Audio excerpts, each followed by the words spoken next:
2 நாட்களாக நீடித்த மதிப்பீட்டு பணிகளுக்கு பின் ஜெயலலிதாவின் 27 கிலோ தங்க நகைகள் மற்றும் சொத்து ஆவணங்களை பெங்களூரு நீதிமன்றம் தமிழ்நாடு அரசிடம் ஒப்படைத்தது.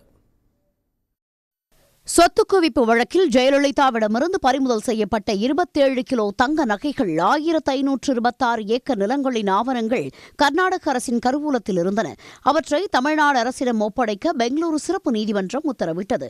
அதன்படி 2 நாட்களாக நீதிபதி மோகன் முன்னிலையில் நடைபெற்ற நகை மதிப்பீட்டு பணிகள் முடிந்து முறைப்படி தமிழ்நாடு அரசு அதிகாரிகளிடம் நகைகள் ஆவணங்கள் ஒப்படைக்கப்பட்டன.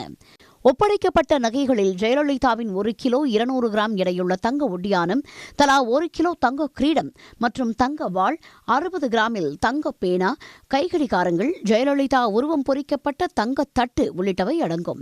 இதேபோல் தஞ்சை, திருவாரூர், தூத்துக்குடி, செங்கல்பட்டு, திருவள்ளூர் உள்ளிட்ட 7 மாவட்டங்களில் உள்ள 1526 ஏக்கர் நிலங்களின் ஆவணங்களும் ஒப்படைக்கப்பட்டுள்ளன. அவற்றை தமிழ்நாடு அரசு ஏலம் விடவோ அல்லது ரிசர்வ் வங்கியிடம் ஒப்படைக்கவோ அதிகாரம் உள்ளதாக சொத்து குவிப்பு வழக்கு அரசு தரப்பு வழக்கறிஞர் கிரண் ஜவலி தெரிவித்துள்ளார். பெல்ட் ಒಂದಿದೆ, weighing about 1.2 kilos. There is a ಕತ್ತಿದೆ 1.5 ಕಿಲೋದು, ಆ್ಯಂಡ್ ಕಿರೀಟ ಒಂದಿದೆ, ಅದು 1 ಕಿಲೋ ವೇಟ್ ಇಂದು. ಆಮೇಲೆ gold watches are there, pen ಇದೆ, ಗೋಲ್ಡ್ ಪೆನ್ ಇದೆ ವೇಯಿಂಗ್ ಅಟ್ಲೀಸ್ಟ್ 60 ಗ್ರಾಮ್ಸ್. ತರಾವಳಿ ಐಟಮ್ಗಳಿದ್ದಾವೆ, ಎಲ್ಲ ಗಿಫ್ಟ್ ಕೊಟ್ಟಿರ್ಬೋದು, including 1 plate having the photograph of Jayalalitha in gold.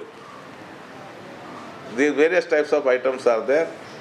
ಅದರ ಬಗ್ಗೆ government of Tamil Nadu has to take a decision as to whether they would like to auction it or what they would like to sell it on.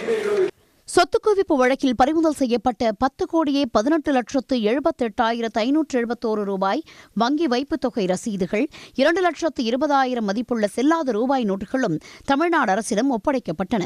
சென்னையில் உள்ள சொகுசு பேருந்து ஒன்றையும் தமிழ்நாடு அரசிடம் ஒப்படைக்க பெங்களூரு நீதிமன்றம் உத்தரவிட்டது. இதுபோக குற்றவாளிகளிடமிருந்து வசூலிக்கப்பட்ட 20 கோடி ரூபாய் அபராத தொகையில் வழக்கு செலவு 13 கோடி ரூபாய் போக மீதமுள்ள தொகையை தமிழ்நாடு அரசிடம் வழங்கவும் நீதிமன்றம் உத்தரவிட்டுள்ளது. உடனுக்குடன் செய்திகளை தெரிந்து கொள்ள சன் நியூஸ் பெல் ஐகானை கிளிக் பண்ணுங்க.